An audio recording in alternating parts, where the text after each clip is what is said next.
Welcome to Taking the Myth, your topical skeptical discussion show. I'm Stephen Knight, and joining me is Iram Ramzan Ding Dong. Iram, how are you doing? I'm all right. How are you? Yeah, good. Great, in fact. Better than I was 5 minutes ago when I had my old man voice, but I've had some water now, so I sound a little bit more age appropriate. Very man. Yeah. Yeah, very hoarse. So, I mean, where do we start? It's all changed for you. Yes. You've got some little announcements.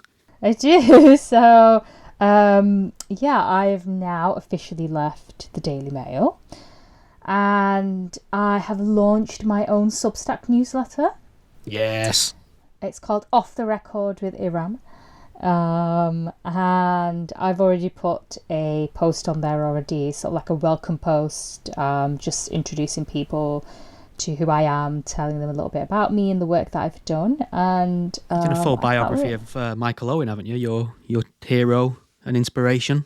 I have, and I've also included his favourite films on there. Short post, that one. Yeah. Oh yeah.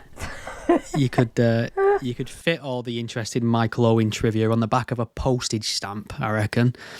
But that's exciting because, I mean, first of all, you did some cracking pieces at the Daily Mail, but I get the feeling that there was a lot of things you might have wanted to write about but couldn't do because obviously there's an editorial there that kind of dictates what you can and can't do. So you've basically been unleashed now with Substack. You can do whatever the fuck you want, can't you?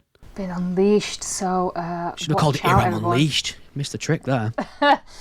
Well, then I would have had to put up with some like dog jokes, which you and dogs, not a good combination, really. No. I think you've made that clear over the years. Have you given any thought about what are the kind of big things you're going to focus on? Any specific kind of topics or principles, or is it going to be a case of whatever just captures your attention in the moment? I think it's for now it's just whatever catches my eye, whatever I feel like writing about. It's just a brand new page, really, so I might find that as I go on I'll change my mind and decide to focus on something completely different. So I think let's just wait and see what happens. But yeah, please do subscribe. Yes, subscribe. I will put a link to that in the show notes of this episode. So wherever you're listening to this now, if you look in the show description, you'll find a link to Iram's new Substack. Join it. You can pay or it can be free, but what will happen is every time Iram posts something on there, writes an article, you'll get a notification direct to your inbox. So I really like Substack. I really kind of like the culture and climate of communication over there. It's not been infested by wankers yet the same way X has, so it's quite nice. You're on there. So. But I'm the exception, obviously. I think you might be a little bit like me in your focus, though, because I'm not, like a lot of people will find one topic, and that's the one thing they will hammer into the ground. They know their audience, they feed the audience what they want. I'm like covering Islam one week, gender the next, movies another week, vaccinations the next. It's all over the place. So I divide my audience. So I'm never going to rake in the cash. You are a divisive figure, basically. I am a divisive figure, that's the nature of politics, baby. Division. But it's all about what you feel like writing. I mean, it's like with the podcast that we do, we don't talk about just one thing, and people who listen to it won't just want to hear about one topic. They'll want to hear about a variety of subjects, but kind of on a similar theme, I guess you could say. Yes. I mean, it'd be interesting to see how many people we can piss off with this podcast, because I don't think, and everyone thinks this, to be fair, but I don't think we're that tribal. I think we have our, principles that we latch onto. We're kind of against theocratic authoritarianism. We like our free speech. I think we have a sense of justice and fairness. And I think we're comfortable calling out people who are probably in our camp if they transgress. I'm getting a little bit annoyed with what some people will give a free pass to now because it's somebody on their team, in their camp. There's a lot of stuff Trump's doing. There's a lot of people who are just 100% committed to anything Donald Trump and his administration does right now. And they've just revealed themselves to be complete partisan hacks. I don't know if you've noticed this. I was actually going to bring this up, so I'm glad you said that because I have noticed it, and it's just you just got to think to yourself. So, are you actually in favour of free speech at all? Are you in favor of, basic civil liberties? Because you're banging on about that 1 minute, and then when, Trump seems to ride roughshod over them, you're okay with it. But then there are some, like maybe one or two people I've noticed who have expressed a lot of surprise at what Trump's done, and they just can't believe, the way he, for example, treated Zelensky at the White House. And you think, oh my where God. have you been? Where were you when he was first in power? It's strange because Trump was such a dignified, civil, sensible character before that Zelensky. Such a trustworthy individual. I can't believe he would behave like that. But I don't think I can do another 4 years of the media cycle with Donald Trump in the White House. It deranges everyone. Do you know what I mean? You can't escape it. I can't get away from it. You can't just disconnect from it. It's there in your face. People want to talk about Trump constantly, and I think that's half the problem. And we're doing it. I think we are. I think when you say that it's not quite as bad here, but I think there is something here as well. Like, for example, Nigel Farage, when he called out the supposedly racist comments towards Zia Yusuf, the Reform Party chairman. Oh yeah, okay. And then so many people just went at Farage, like, oh my God, you're just as bad as everyone. You've lost my support now. I can't believe you're saying this. And you have to look at the comments directed at this Zia Yusuf person. I'm sorry, but some of them are actually fucking racist. There's just no other way to describe some of the comments that people of some of the comments about him. It's the fact that he's a brown Muslim man. Like, you can disagree with his views if you like, but there are some absolute nutters out there who have just been gunning for him, and it is purely because he's not a white person. And Farage stuck up for him and stood by him, which was the right thing to do. And a lot of people actually then started gunning for Farage, and saying he was, just the same as other politicians. It's just ridiculous. So I don't know. I'm quite. I just wonder where all the sane people are these days. It just seems like a world's full of crazy people. Lean into how crazy modern anti-racism is and how people screech racism when there is no racism. Fine, we do that. But, when actual racism happens, you should call that out, because that's still bad. It is a tribal thing now, and everyone just kind of can't concede any sort of ground to the other side. They decide that a principle or idea must be wrong if it's coming from one side. So I see a lot of people who will agree with me on Islam and gender and the encroachment of authoritarianism on free speech and things like that. But then they'll lean into the anti-vax stuff, or they'll lean into climate change denial and things like that, solely because the left run with it. The left are the most strident supporters of vaccines, they're the most strident pushers of climate change, and they do take those things too far on occasion. But there are still facts that can be had without you crossing over into the loony left or crossing over into the far right. And I suppose that's the difference between tribalism, isn't it, and just trying to figure out the truth. I think that's, and I don't know if maybe if you've noticed this, but I bet some of those people, as soon as you challenge them or challenge, say like the anti-vax view or the climate change things, they'll act as though you've betrayed them. Like, oh, you were so sensible of free speech and Islam. Oh, what? You're such a traitor to the cause now. People just, I don't know what's going on. Well, let's bring it away from America for a moment, 'cause I'm sure we'll take another flight there at some point in this podcast. But something's happening at home, and it's a bit of a tricky one. The Free Speech Union have ran with it. I'm a member of the Free Speech Union, full paid up member for full disclosure. But there's a dude, and this is a common story now across the UK. It had to be a dude as well. It's usually always a dude. I mean, we have had a few high-profile cases of women actually being banned from. We had the lady who was banned from Newcastle Football Club for tweeting out gender-critical views. That's insane to me. But anyway, there's a gentleman. His name's Ben Woods. He's a member of the Free Speech Union. Luckily, he worked at Waitrose for 25 years. Joined as a teenager. Now he's been suspended over 30 social media posts that he's made in his personal capacity. Now, the Free Speech Union is kind of reporting these posts as just legal conservative views.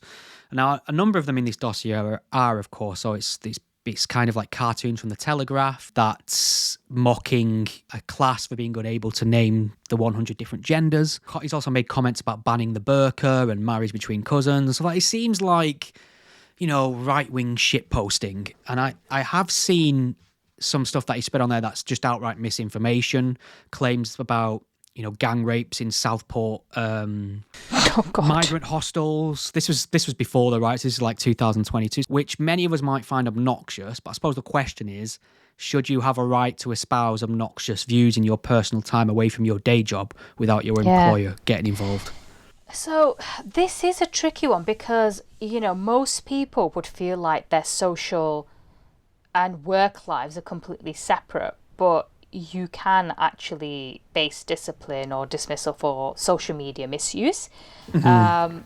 And I guess it's some things are more clear cut. So if if you posted negative comments about your job or your employer, then that's an obvious one. Or sharing, really awful personal opinions on the people that work at your company. That's fair enough. Now, at the same time, I think the problem is that, all workplaces have their own social media policies. And I get that certain types of social media misuse can breach the Equality Act. But as I said, companies do have their own policies and, you could be done for gross negligence or something like that, or incompetence.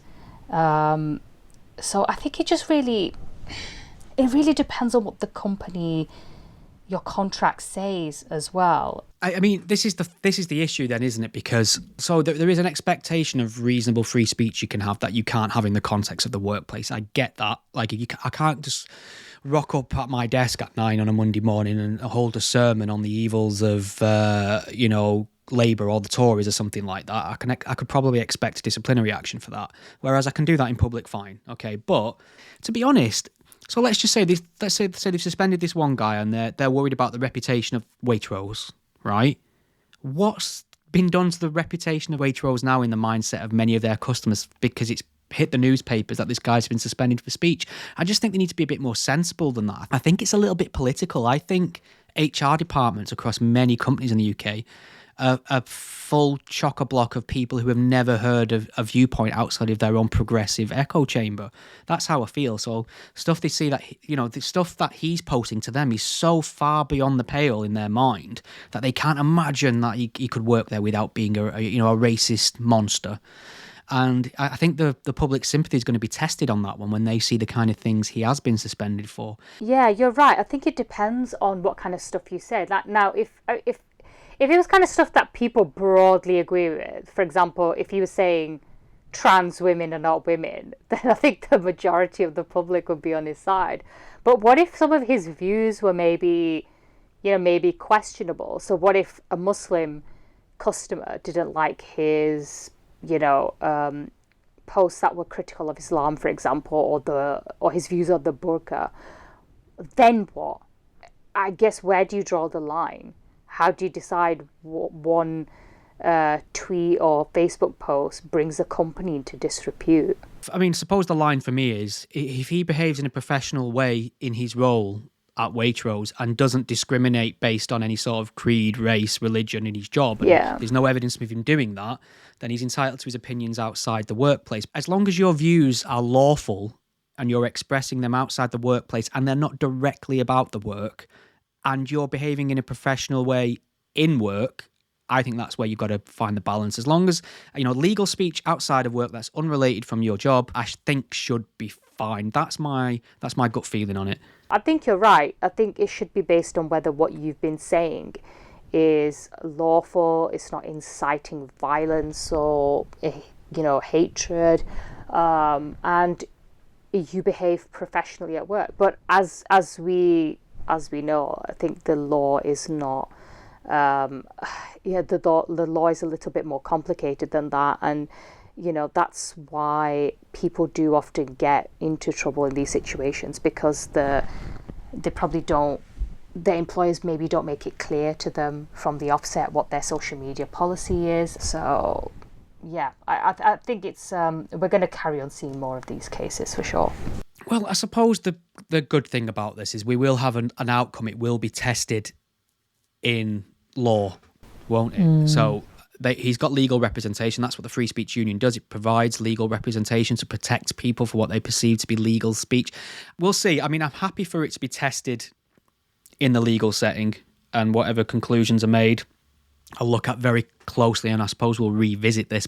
Shall we spin the wheel and move on to another topic? Yes. I think you should choose. Dylan Mulvaney. Oh, what a lovely lady. See, this is the problem now, because just publicly saying that person is not a woman would be grounds for HR investigations with a lot of companies, I think. So that's the crazy situation, is it? It's not even hateful, nasty, racist or illegal speech, just misgendering or correctly sexing this bloke could get somebody in hot water.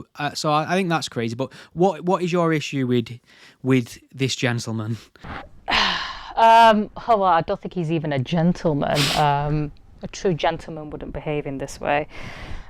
So my issue is, I don't know if you saw, but this weekend the Sunday Times ran a rather syrupy sweet interview with Dylan Mulvaney with the headline, "People say my version of womanhood is too much." And below it said she, and that's where they lost me, by the way. Anyway, yeah. She's a trans influencer whose woke advert for Bud Light beer sparked a corporate catastrophe. Her model of femininity has been accused of being an insult to women. Despite the death threats, she's not slinking away quietly. Well, I wish he fucking would slink off quietly. Basically, this person who's, manages to piss off so many people has got a new book out. And I guess it just kind of confirms how deranged this trans cult has become. And it's just got some bizarre things in there, like him learning how to piss like a woman, because that's the most important thing to do. Apparently vagina peeing is quieter. I just thought you'd like to know that, Stephen. Knowledge is power, I suppose. Yes. He likes wearing pink and green strappy stilettos. Of course, because he's a woman doing womanly things, womaning in the most womanly way, womanable. Yeah. The funny thing is about this guy, so I mean, I don't know if people saw the inception of his public persona, but he was essentially documenting his journey. He's a biological man. He remains a biological man. That makes him a man. But he was kind of doing this day one of being a woman, these TikToks or Instagram posts. I'm not sure what they were. Did he trace his journey over like a year or something? Something like that. And what he was doing is he was performing the most stereotypical, over-the-top caricature of femininity imaginable. It was almost like he was mocking women in what he was doing. It was absurd, ridiculous. It was so absurd and ridiculous that there were many conspiracies online that this guy is taking the piss and he's just showing how absurd this ideology is and what you can get away with if you pretend to be a woman in the most egregious way possible. It turns out he's genuine. And he's been celebrated as some sort of icon. He's getting weird endorsements and deals. He's on, he's been invited on TV shows. I mean, if trans women are just women, what's so exceptional about this woman? Why are we? Yeah, where's my fucking TV invite? Where's my book deal? Where's my Nike sponsorship deal? Exactly. I'm just womaning about as well. The problem for me is when you call yourself a woman with a penis. Now, if you'd said that about 50 years ago, you'd have been carted off to a mental health hospital. But here he is, Mulvaney, prancing around, so obsessed with his dick that he's even got a name for it. He calls it Missy. by the way. So he's still a fully intact male. Yes, a fully intact male who calls his dick Missy. Why do men do that, by the way? Can I just ask? Can I put it out there? Men, why do you do this? Why do you name your dick? Why do you give it a pet name? Like, literally no woman is going around wanting to give it a name, by the way. It's not cute, right? Most of the time, it's not even nice to look at, right? We just put up with it sometimes. Why would you give it a name? I think it's a male expression of affection. You always give nicknames to things you like. What? If somebody doesn't, if you've got a mate who doesn't have, someone who hasn't got at least 5 nicknames for you, they don't care about you. That's my litmus test. That's true, but are you seriously comparing? And also, being British as well, euphemisms and nicknames also get you around really hard-sounding clinical names for things. You know what I mean? Okay, I can understand giving it sort of something a bit more generic, like, the chap down there, ha ha ha, oh, the little soldier, but, giving it an actual name, like Missy. What the hell? Yeah, no, that is weird. I'm probably gonna regret asking this, but men, here we go, out there, right? Do you actually all give your penis a nickname? You don't necessarily have to tell me what it is, by the way, because this might actually gross me out. But I'm genuinely curious. How did we get onto this? Fucking Dylan. This is entirely your fault. This one's on you. I walked for sure. Yeah. Shall we pivot to something else? Well, I think what I wanted to do as well, just as we were on the trans stuff, just quickly mention Michelle Dewsbury. She's the old a Dubes. GB News presenter, and she basically came out, I think, a couple of days ago, maybe last week, and announced that she'd cancelled her Virgin Active gym membership because she saw a man in the women's changing rooms. And then she shared a response that Virgin sent to her that said that the changing rooms are split between female and male, with children attending up to the age of 8 years old of a different gender, and for the female changing rooms in particular, this would cover females of all ages, boys up to the age of 8, transgender females, and non-binary members. And, she said, whatever happened to our right to a single-sex changing space? What about the majority of us who, are not comfortable with adult males in female changing rooms? So she basically quit her gym membership. And the reason why I brought this up was because, so often you hear that, this trans stuff is just, it's like a niche thing. It's only, maybe idiots online or influencers. It doesn't affect real people. But this is an example of it actually affecting real women's lives now. It's not just a faraway concept anymore. It is something that still, unfortunately, is affecting people on a daily basis. And, you'd think going into a gym and going into a female changing room that no one would be that brazen enough to go in there if they were a woman into the women's changing rooms. But have you met some people men? Are shameless.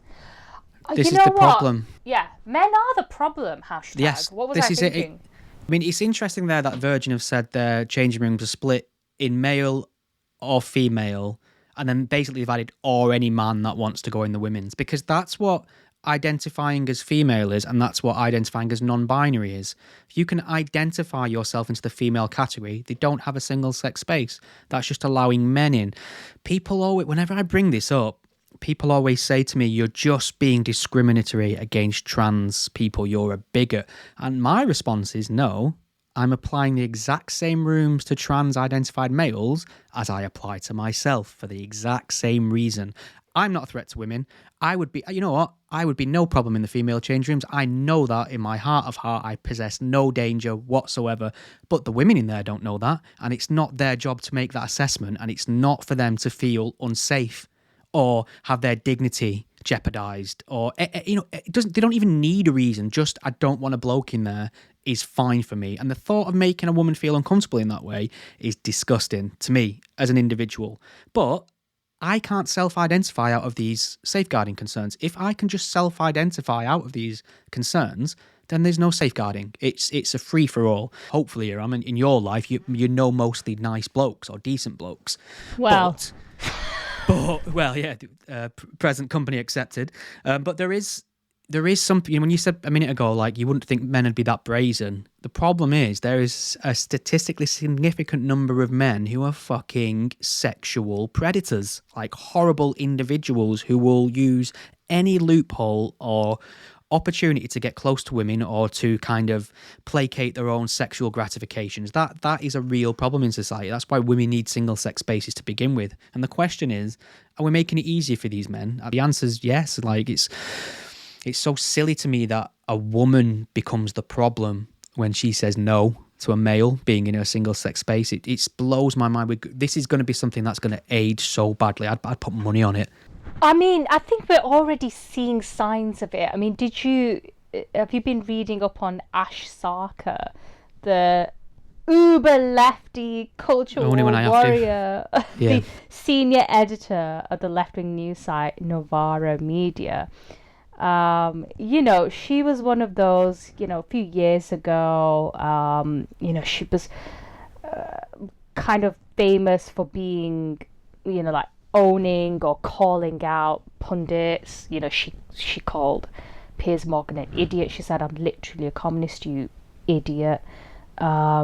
She is a big Jeremy Corbyn fanboy, and she's definitely, I think, I'd say she's probably been a key player in the culture wars. I don't know if you would agree with that. I'd say I think it's fair to say media appearances in the UK, media appearances from Ash Sakar and Owen Jones have done more damage to the British left than anything in the last 10, 15 years. They're so obnoxious. And the idea that, I think I know what you're referring to. So she's essentially spent most of her career really setting fire under the kindling of the culture wars, banging on about white privilege, calling anyone a bigot who wants single-sex spaces. She's still doing that, in fact, shouting racism everywhere. And now she's kind of pivoted and kind of pointed the finger at woke preoccupations as not being representative of the common man or being distractions from the real issues, and that don't hold a lot of meaning in the life of the average working class, which she's right about. But she doesn't seem to understand she's part of the problem. That's my perception of what's just happened with her. Yeah, and it's all because she's got a new book out, Minority Rule. And yeah, you're right. Ash Sakar was probably, she'd be probably going around trying to get people cancelled for their, wrong speak. And here she is kind of doing a U-turn. Isn't that the typical commie mindset, though? Full steam ahead communism all the way until the gulags start rounding people up, and then all of a sudden it was never real communism, or they were never really a communist. I think that's what a lot of the gender ideologues are going to start doing. They're going to pretend they never really supported the mutilation of children or the erosion of single-sex spaces. There's never a reckoning when it comes to communists, is there? I mean, there was no Nuremberg trials after communism fell, was there? It was just a case of, oh, well, that was a bit of a mess, wasn't it? And then business as usual. And now you get all these kind of fucking cosplaying Che Guevaras, who come from usually quite, privileged education and background. And I think she strikes me as that kind of person. Yeah, that's such a good summary of her. Very straight to the gulag for her. Straight to the gulag. We should have a monthly section on TTM now where we send somebody to the gulag. Oh, that's a good idea. So this week it's got to be Ash Sakar, hasn't it? Is it because you're racist? It's because she's literally a communist. You idiot. I did feel a bit sorry for her that people started referring to her as Tash Sakar for a while online.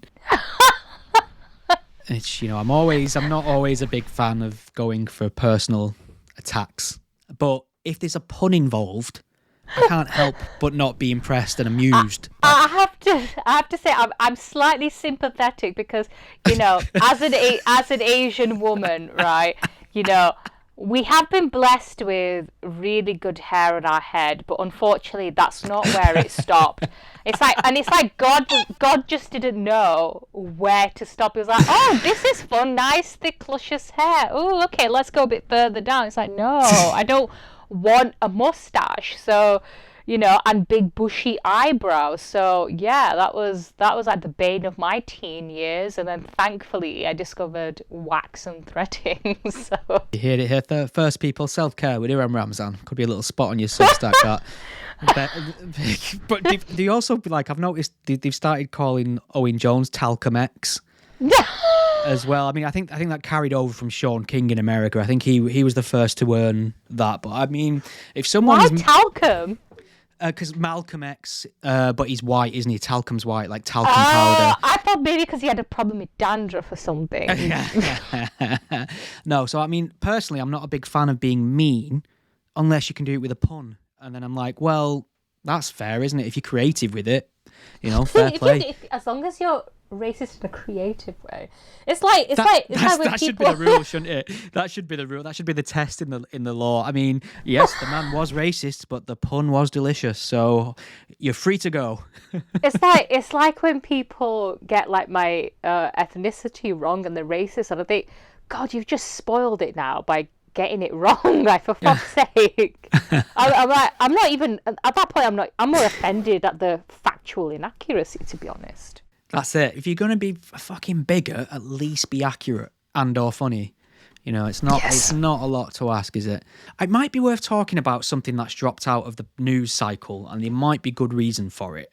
And I know you've seen it as well. But okay. I mean, there's been a slight resurgence of public Qur'an burning in tribute to that chap who was murdered in, was it Sweden? Oh yeah. The Iraqi guy.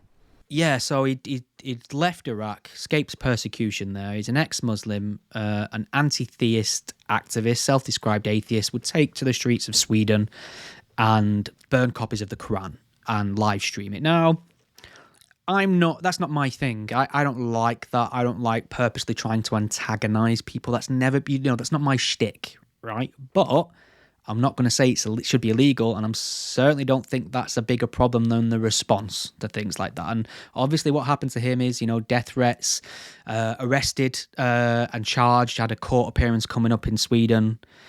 Before he could even get to that, he was murdered in his own home by what seems to be Islamist loons, jihadists, right? So in kind of shows of solidarity with that, we had a man in Manchester do it. He was arrested. He's been charged. The summing up from the judge was really concerning what she was saying. She's essentially saying that Islamic blasphemy law is being imposed in the UK. She just used slightly different wording. But in a bit more of a concerning turn of events, another man, and I believe he's a Turkish national, decided to burn a Quran. Yes, this was in London, wasn't it? In London, yeah, outside the Turkish consulate. And it was incredible because he's there burning the Quran outside the Turkish consulate. And there's a man inside the Turkish consulate behind the fence. There's like a railing, ringed fence kind of thing. He's been identified as a man called Musa Kadri, right? Now, he was basically like, what the fuck are you doing? And this guy's like, I'm burning the Quran. And he says to him, you can't burn the Quran. That's my religion. Wait there. I'm going to fucking kill you. So it was quite explicit. And he actually waited as well for him to come out. What the hell? And he returned with a knife. Oh my God. Started slashing at the guy. The guy's like middle-aged. He's fell on the floor. He's not put up much of a fight. Bless him. This guy's slashing at him, kicking at him, spitting at him. When he's on the floor, he's in a rage. He's like, this is my religion. You can't do this. Outside the Turkish consulate in London, a fucking Deliveroo driver just happens to be cycling by at the same time. And just gets involved, right? Like you do. Yeah, swipes a kick at the guy's head while he's on the floor. I mean, it's extraordinary. So Did the Deliveroo driver, did he know what was going on, or was he just like, get out the fucking way, I've got a delivery to make? No, he got the gist of what was going on by what was being shouted by the attacker and the fact there was a Qur'an on the floor in flames. He understood what was going on and decided to kick this guy in the head while he was on the floor. Right, okay. For it. And I've not seen that he's been identified or charged. I've not seen anything about that. But I don't know about the delivery driver, but the guy with the knife, he was definitely charged with causing actual bodily harm and possession of a weapon. Yeah. And this is where we have to be careful, because I have not seen any further reporting on it. He's obviously got a court date coming up. I think it's this month. But who the fuck is he? Why was he in the walls of the Turkish consulate? Why did he have access to a vehicle inside the Turkish consulate? Because he left for a while and then returned in the car to drive into the premises. So I mean, it's very possible that he's there in some sort of official capacity, which, if true, surely has some kind of large diplomatic implications, that somebody potentially on the payroll at the Turkish consulate was swiping with a knife at somebody on the streets of London in the name of Islamic blasphemy. That's like an international incident to me. I don't know what your thoughts were on this. So I was unsure whether the guy was from the embassy or not, but I think maybe the reason why we've not heard anything on this case is because Hamid Joskun, who was the one with the Quran, he's actually denied the religiously motivated harassment charge. Good. So yeah, that's probably why we've not heard much more. So we might hear more updates on that in due course. But I mean, when I saw that video, I was just gobsmacked. Like this could happen, happening in broad daylight, and the fact that this guy just actually went back in to get a weapon, and it was very British about it. Like, please excuse me, just wait while I get a weapon. One moment. It just almost sounds like a spoof. It was like a sketch, wasn't it? It was. I mean, honestly, like, Four Lions is that movie that is just forever going to be relevant, I think. Yeah. But anyway, I mean, first of all, like, I just don't think anyone should be charged with something just for burning a book. I suppose maybe it goes against a public order act. I'm surprised they've not done that, because that's an easy get out of jail card for the police. They can say, you know what, we're not going to involve ourselves in the kind of iconography or the religious aspect, but you can't set fire to things in public. That seems sensible to me. You know what I mean? I think I suppose I can understand why they would say religiously motivated harassment, because the thing is, he was outside the Turkish consulate and he was burning a Quran, and whether you agree with what he did or not, one thing you could probably agree on is that it was deliberate and it was supposed to be provocative. Yes. There's no way you do that and you're not trying to be provocative unless you're really that fucking stupid. I mean, would you honestly, for example, go outside a mosque and start burning a Quran or start shouting Muhammad is a paedophile? You just know what's going to happen to you if you do that. So the main reason, I mean, first of all, I think I should have the right to do that without the state intervening. But the number one reason I wouldn't do that is because I like the location of my head, which is attached to my neck currently. And I'd like to keep it that way. But yes, you're right. It is inflammatory. It is an intentionally provocative act. But free speech often is. Now, the problem I have is the state taking sides. It's saying that, okay, Muslims consider this book to be sacred, and I think fair play. They're allowed to do that. That is their right. You want to find that book as, sacred, I defend your right to think that book's sacred. But when the state arrests non-Muslims for setting fire to Qurans, they're kind of telling non-Muslims what they must find sacred as well. They're saying you must treat this book as sacred. And the problem is, by giving religions and certain other things protection in this space, they're playing favoritism with certain ideologies and there are things that other people will find as sacred or as meaningful in their life as a Muslim would find a Quran or Muhammad. But that's not protected under law. So why are one person's feelings preferenced over another? Because that's what we're talking about. It's feelings. Yeah, no, I do agree with you, but I don't think it's just an Islam thing. Because do you remember a couple of years ago, a street preacher was arrested for preaching during an LGBT pride. Yeah. And, my response was, well, okay, and what? I mean, that isn't that his religious freedom to do that, even if you find it fucking obnoxious. A lot of these street preachers are obnoxious. Yeah. But I don't think it's... I mean, look, and I think it was just a couple of months ago that Christian preacher was convicted of displaying a Bible verse in an abortion buffer zone. Yeah, that's a tricky one for me. I agree with you. I think there's a lot more to that, with especially being an area near an abortion clinic. I agree, but the point is, I think the problem is in this country, we don't have free speech laws. We don't have the First Amendment like they do in America. Here, it is just a bit messy. You can't just say, oh, well, I have the right to do this. I think, you should have the right to do whatever. If you want to go and criticize any religion, fine. But the problem is there are certain laws that can be used against you. Yeah. And then there's a risk of being beheaded as well. Well, my two takeaways from this, I suppose, I mean, first, how easy it is to summon a violent Islamist in 2025 UK is mind-boggling. There are certain things we could do, right? We could walk outside and do right now, or film ourselves doing, and we know we could instantly face credible threats of death for the rest of our life. And there appears to be only one ideology in town that behaves this way now, and I think that's worth pointing out. Second is just how many people lose interest in attempted murder on the streets of London, depending on the particulars. Do you know what I mean? So if, for instance, this was a member of the EDL kicking the shit and swiping a knife at a BLM protester on the streets of London, it would be a national emergency. People wouldn't stop talking about it in Parliament. There'd be protests. There'd be wall-to-wall news coverage.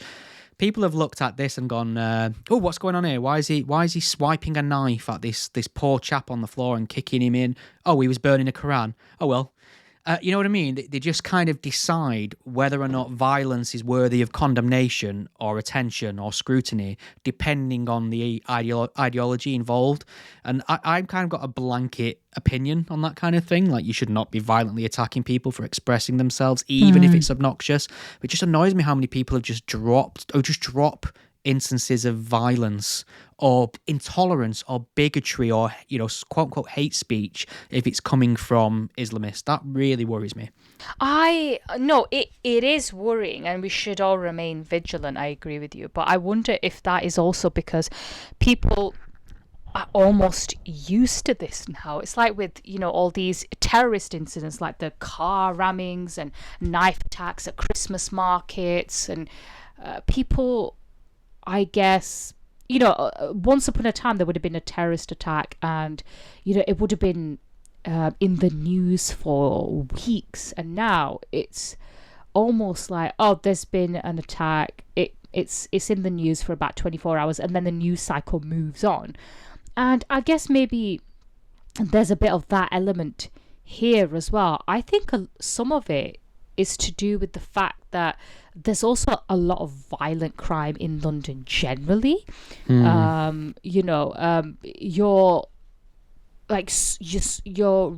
a lot likely to get your mobile phone snatched, and then it's shipped off to bloody Algeria or China, and you'll never see it again.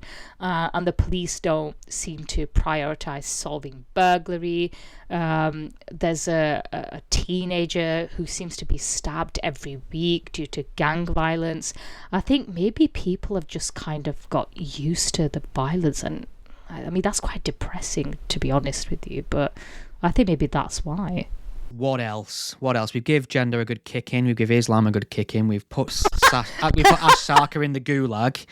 Tash Sarkar. Tash Sakar, I feel bad about it. Not my words. I would never refer to her as that. I would treat her with dignity and respect, even though she's literally a communist. Fucking idiot. Fucking idiot, yeah. What about 5 years since lockdown? Is it worth reflecting on that, looking back, seeing some of the good stuff, some of the crazy stuff, some of the outright lunacy? How do you feel about seeing people walking around with fucking masks on now? Oh my God, I thought I was the only one. What, with masks? No, noticing it. Oh, thank God, because this could have been awkward. I thought you were so gung-ho about the rules initially, and now you're sceptical. I was always agnostic about masks. I was always agnostic about lockdowns, social... I mean, it made sense. I still did it. But I was hardcore about vaccines, because that's my zone. I know my stuff when it comes to that. I'm comfortable talking about that. Masks, it always felt like theatre to me. It's kind of mask law. I mean, you'd have that moment where you were allowed to go out and eat. So you'd all sit there at a table and you could take your mask off while you was eating. But the moment you got up to walk to the loo, someone would shout at you to put your mask on. That happened to me a few times. I was on a train to fucking Scotland once, and England had just stopped their masking laws, but Scotland hadn't. So I'm there in the UK on the train, sat next to the same group of people for 2 hours or whatever it was of this journey. Then we crossed the border into Scotland on the very same train. I'm sat next to the very same people whose air and coughs have been breathing in for 2 hours. And a fucking announcement goes up on the PA telling us we're now in Scotland, so please put on your masks and blah, blah, blah. So we had to put on our mask for 2 stops or something daft like that until we got off where we could take them off again. And it's just, what is that? Is that doing anything? I don't know, but it just felt like theatre. Well, and the way... Yeah, absolutely. It does feel now, like looking back at lockdown, I social distance, I did what I was told pretty much. But now looking back at it, it seems like people were a bit zealous. First of all, I can't believe it's been 5 years. I mean, fucking hell, where have those 5 years gone? Yeah.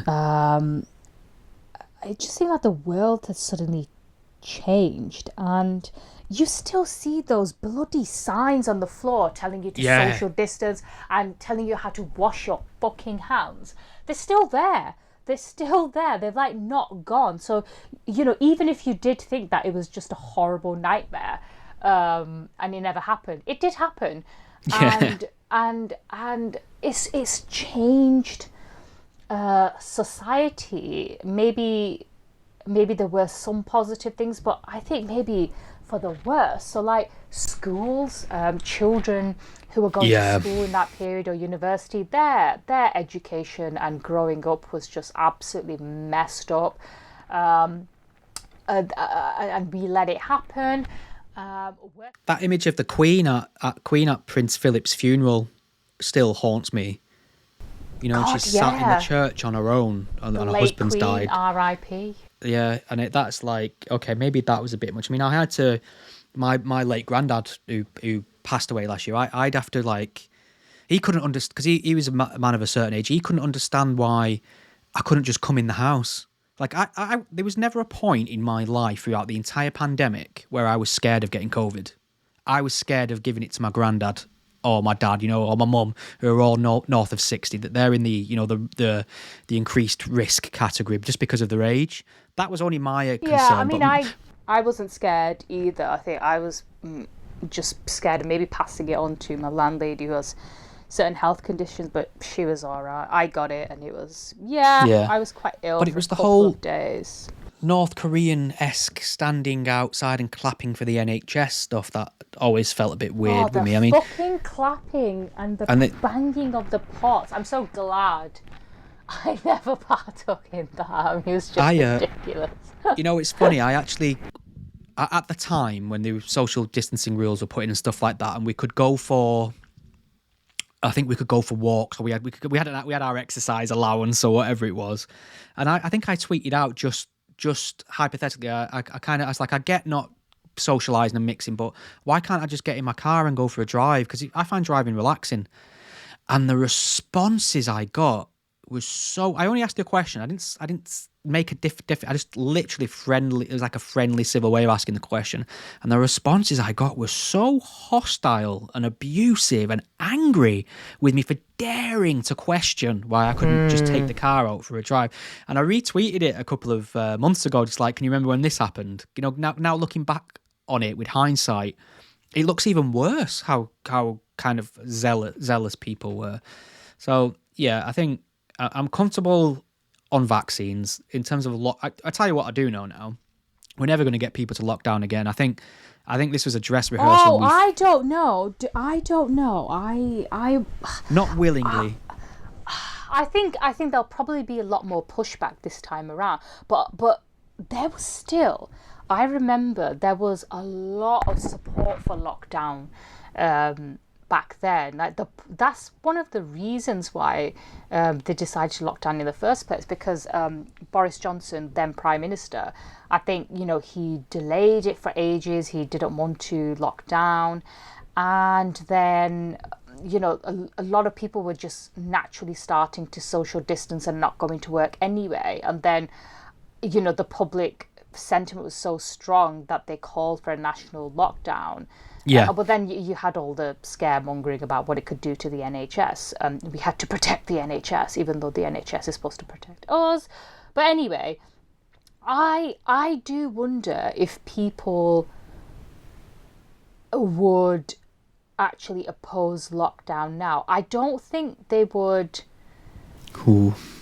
I don't know. I think people generally do tend to be a little bit authoritarian at times. Well, that's the thing. There is a lot look of... how many people grassed up their neighbours who were breaking up the rules. Yes. People love to fucking snitch. I tell you, if people, again, I know we keep circling the gulag on this episode, but if people want to get an idea of what full-on communism is, we got a little bit close to it during lockdown with the snitching and the police and the one rule for me but not for thee. I mean, I don't know if you remember, we were all told to stay indoors. We're going to kill grandma. The worst thing you can do is meet up, and like people were having parties, and it was front page news, and it was so egregious the thought that they could possibly have socialised, right? And then all of a sudden everyone wants to protest for Black Lives Matter, and politicians supported it. So all of a sudden social distancing didn't matter, and the virus wasn't that bad, depending on what ideological cause you were mixing in. And that really rubbed me the wrong way. It's like, okay, either it's a real dangerous virus that makes social distancing a legitimate measure, or it isn't, and you can't decide when and where to do it depending on why someone's flouting the rules. And that really annoyed me. The whole Black Lives Matter marches, and the politicians that were 1 minute accusing you of killing grandma were saying, well, it's fine because racism's a killer too, so for some reason, you know, these people are somehow immune. I mean, yeah, I knew, like, one day, I think, possibly in our lifetime, we will have another pandemic where it's far deadlier, and we are fucked, because I don't know about you, but I noticed that people couldn't follow a single directional arrow in fucking Tesco. We are screwed. People like an arrow in the floor was too much instruction for some people. And I'm thinking, if we really have to come together and organise and do the right thing in the face of a more deadly pandemic, we've got no chance, especially with all the misinformation that's already been spread about vaccines and COVID anyway. Yeah, but I mean, you know, given that this was, you know, I mean, it was bad, but it wasn't as deadly as other diseases would be. Yeah. But it's like the minute you said anything that went out of the line, and you were shut down or you were vilified for it. Yeah. So I think that also would account for why people are a lot more skeptical now. Is that anything you say now, does anyone want to hear what you have to say? Yeah. And I mean, it is worth pointing out that millions of people did die from COVID, which is... Yeah, I'm not saying it wasn't bad. I did say it was bad. I'm just saying if we had something that was even worse, you know, like Spanish flu type levels, then yeah, you're right, we probably are screwed, because people wouldn't want to hear how bad it is, because, you know, to them COVID wasn't that bad, and they had to follow all these dumbass rules, and it wasn't dangerous to most people who were fit and healthy. Yeah. But I mean, it's changed the way people have worked, you know. So I don't know anybody who goes into the office 5 days a week now. No. If you've got an office job now, I mean, I was already working from home significantly before that. Anyway, my employer had the infrastructure for it, which is a bonus. I mean, I was lucky during lockdown because obviously, I had to put up with the same thing as everyone else, and not getting to see friends and family and never getting that time back. And obviously that's hard. But a lot of people had their entire livelihoods, mental health, physical health completely obliterated by that period. They were people who lived alone in or people like whole families who were holed up in kind of smaller living spaces who didn't maybe have access to a garden or anything like that were just fucking, domestic abuse went through the roof. Important treatments like, cancer treatments, things like that. It's just, I think lockdown made sense at the start to kind of assess and figure out what we were dealing with, but I don't think that'll happen again. I think they'll just say people who are at risk need to self-isolate, I think that's what'll happen next. Oh, interesting. We shall see. I think we will see. I don't know. Only in terms of we'll get another pandemic. That's what I mean. I mean, we're only one monkey fucker away from an apocalypse. Essentially, it will be zoonotic. Yeah.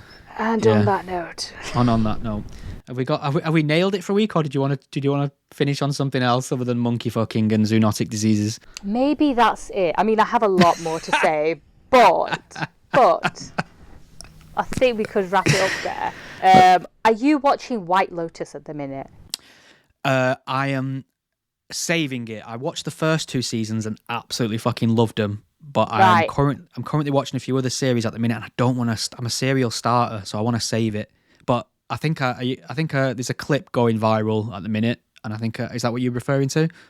Yeah. So I watched the first season of White Lotus on a plane last year. That's how I managed to binge watch the whole season. That was on the flight there and back, by the way, not just one way. And then I watched season 2 a couple of weeks ago, and it was brilliant. And now I'm on season 3, and I have to say, I'm not that impressed. No? Mixed reviews. I'm not. I think, you know what? I think Michael Owen is right not to be watching any TV or films. I think I'm with him on this one. That's a shame. But I mean, you might disagree, but I personally think it's not lived up to the hype. I mean, Jason Isaacs is worth watching because he's pretty fit still, even though he's old. But I did see a clip from a surprise cameo of an actor that's turned up in it as well, which I won't spoil for people. Like, you know what I did watch, which I really loved, and it won all the awards recently. That A Real Pain. Have you seen it? A Real Pain. No. It's called A Real Pain. So it's Jesse Eisenberg. He wrote and directed it. I don't know if you know him, but he's famous actor, usually known for his comedic roles. But Kieran Culkin stars in it. The premise is the 2 Jewish people living in America. Yeah. And they go on a pilgrimage to Poland to kind of see the home of their late grandma. And they go on a tour of all the concentration camps and things like that. It sounds depressing, but it's not. It's more about the fractured relationship between Jesse Eisenberg and his cousin Kieran Culkin. And it's quite sweet and well written, and performances are really good. And I really enjoyed it. It's got good ratings online, so won all the Oscars. Would you recommend it? Yes, it's very good. Yeah, but just because it's won an Oscar doesn't mean anything. I mean, some movies get an Oscar and you think, what the fuck? I totally agree, but this is quite sweet. It was nice just to see, something that's character driven and real locations, not a green screen or a CGI villain in sight, just people talking in real places and a bit of character development and a stellar performance from Kieran Culkin. I'd recommend that. However, if you hate the Jews, not for you. Not for you. So I thought you were saying that to me then. Oh my god. No. I'm happy recommending Jewish themed movies to you. I'm just not happy recommending dog themed movies to you. I think that's the line. Bet you've never seen Turner and Hooch, have you? I bet you would have fucking hated Turner and Hooch. I've seen 101 Dalmatians. There you go. And it was 101 too many in your book, I imagine. I was well with Cruella on that one. Have you? I don't know if it's worth finishing on this, but have you seen all the controversy and online debate around the new Snow White movie that's coming out? Yeah, I was just going to talk about that. Yeah. Rachel Zegler. What a load of crap, seriously. I mean, first of all, why on earth would Gal Gadot be jealous of anyone? She's a Jewish goddess, that woman. I thought you were going to say something worse. There is something funny about that, isn't it? Because I remember having a conversation with David Baddiel about it, because he said the word Jews perfectly fine and acceptable, but people talk around it. They'll say somebody who's Jewish rather than a Jew. And you don't do that with a Muslim or a Christian. It's because it's been ruined so much by anti-Semites now. When you hear a Jewish this or a Jew, you think it's going to be it's going to have some stink on it. It's going to be followed by an invective, maybe. Yeah, it is interesting that. But yeah, so there was a small celebration. I'm sorry, they had to downplay the premiere because of Gal Gadot and Israel. I mean, fuck's sake. Is that right? Is that what it was? I think so. Because she's an Israeli citizen, obviously, but she's she's unashamedly pro-Israel. She's tweeted out and put a lot of support out for her home country, which is what you'd expect. That's only controversial to some people. I think a lot of what I've seen is hate directed at Rachel Zegler. Is it because she's very outspoken politically? I think she wished harm on Trump and the Trump supporters right after the last election, which is I think celebrities have a right to their view. She has a right to whatever political opinion she has. I happen to kind of probably agree with most of what she thinks about Trump, perhaps, but I think when you've got a movie to sell for a massive studio, you can't slag off half the demographic of your main box office draw. And no one gives a fuck what you think. Just fucking exactly. She's not adding anything, is she? No, and apparently, Rachel Zegler and Gal Gadot have. I mean, according to rumors, there's been a backstage feud due to their opposing views on the Israel-Palestine conflict. Yeah. But they appear to be quite friendly at the scaled back red carpet event on Saturday, I don't know. I just think it's really ridiculous. Like, people just can't seem to disagree on anything anymore without just cancelling someone. I mean, if you wanna, it's fine to disagree, but if you're starring in a movie together, does it really fucking matter? And if it's that important to you, don't do it. But I mean, that's according to rumours. I don't know if that's actually true. I've gone from finding a Rachel Zegler. I've seen the interview clips people point to, and I find her just like an obnoxious, full of herself lefty, right? So I've gone from thinking she's obnoxious to actually feeling a little bit sorry for her, given the disproportionate amount of hate she's getting for it. Now, as a young girl, I always feel like, okay, she's a young girl. She's got very right on progressive lefty opinions, and she's made the mistake of saying them out loud in front of a microphone, but she's not fucking Hitler. Do you know what I mean? But this will be a good litmus test, because people are like the culture war online, all the kind of people who keep an eye on this kind of woke progressive stuff in movies are all talking about this film like it's dead on arrival, it's going to bomb, it's going to lose X amount of millions for Disney. Now, it'll be interesting to see how much of this debate translates into box office, whether the general ticket buying audience give a shit about this kind of stuff or even heard it. So I'm just the budget for this movie was 269 million, right? It comes out at the end of this month. It's got to make, I would say, 3 times that now to be classed as a success. So we'll have to check in on the box office to see if bad Rachel Zegler press translates into loss at the box office. I think fucking families are still taking the kids to see Snow White and don't even care about this kind of stuff, or haven't even heard. I think, but you know what this does do? It highlights just how poisonous the whole Israeli-Palestinian discourse is. Like, people, they'll pick a side, they'll be tribal about it, and they want to shut down people on the other side. So it's like the minute you express any sympathy with, for example, Gaza or what's happening there, oh, well, Hamas brought it on themselves, they deserve it. It's like, well, Hamas carried out the attack. The ordinary Palestinian women and children had nothing to do with that. Why are you lumping them in with Hamas? Where's your humanity? But then on the other side, if you show any sympathy with the plight of the, Israeli hostages or the people who were murdered on October 7th. Oh, but what about Gaza? What about Palestine? And it's like, it doesn't have to be one or the other. You can show sympathy for innocent people regardless of who they are. It's not like there's a limit or anything. That I do have the bandwidth to. Yeah, you can. It's possible. It's very much possible to hold two ideas at once, for sure. Yeah, but people don't want to do that. They want you to pick a lane or pick a tribe, and I don't want to do that. I will call out bullshit from both the pro-Palestinian and the pro-Israeli camps. Like, if they're blatantly lying or putting out false information, or if they're dehumanizing the other, then they should be called out for it, regardless. I can't believe you decided to dive into Israel-Palestine as the very last topic.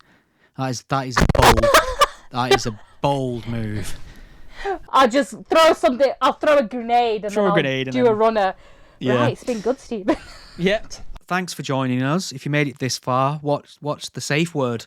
I mean, I did get people to talk about their penis names fairly early on. Missy. Hashtag Missy. You're still hashtagging over there?